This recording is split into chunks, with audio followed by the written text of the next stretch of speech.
야.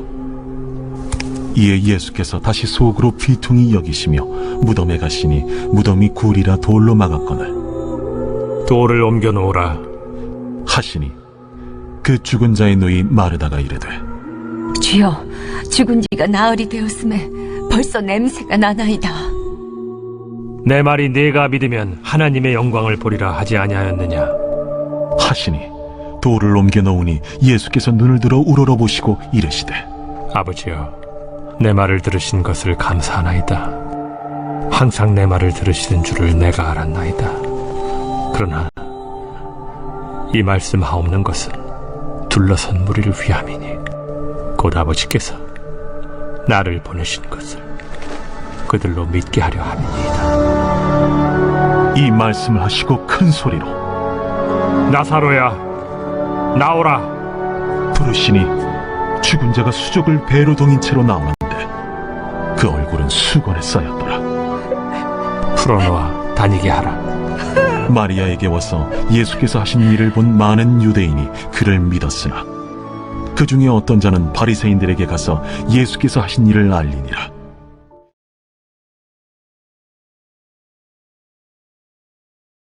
오늘 우리가 함께 나눌 말씀은 요한복음 11장 38절에서 46절까지의 말씀입니다.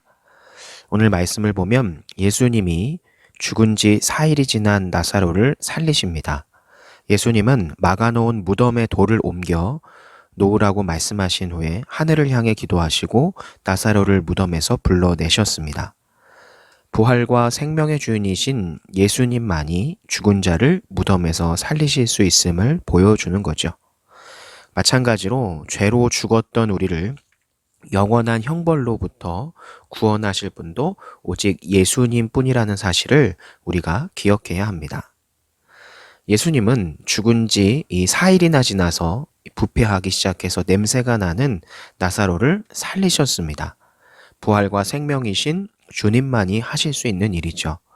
그리고 이 일을 통해 예수님은 자신이 부활과 생명의 주님이신 것을 확실하게 증명해 내셨습니다. 그러므로 이 사건은 주님만이 부활이요 생명이시다라는 그런 뜻을 갖게 되는 거죠.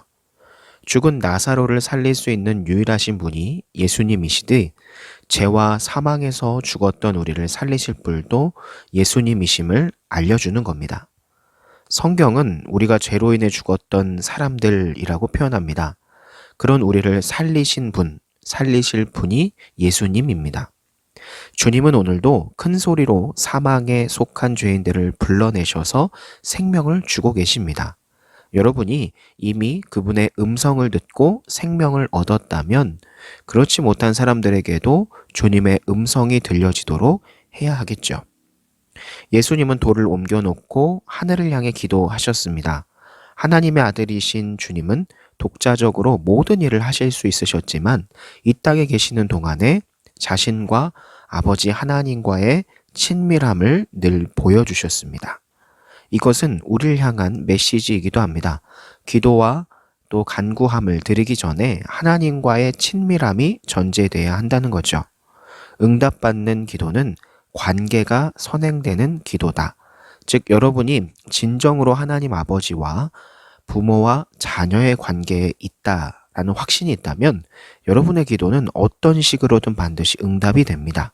물론 내가 원한 답은 아닐 수도 있지만 그 기도가 응답되지 않는 경우는 없는 거죠. 우리가 그래서 생각해 봐야 할 것은 여러분의 신앙생활은 하나님을 아버지라 정말 부를 수 있을 정도로 친밀한 관계에 있는가? 그만큼 내가 하나님의 능력을 신뢰하고 있는가? 한번 돌이켜 생각해 보고 그 믿음을 위해서 그 하나님과의 관계를 위해서 열심으로 나아가는 우리 성진교회 여러분들이 되기를 소망합니다. 기도합니다.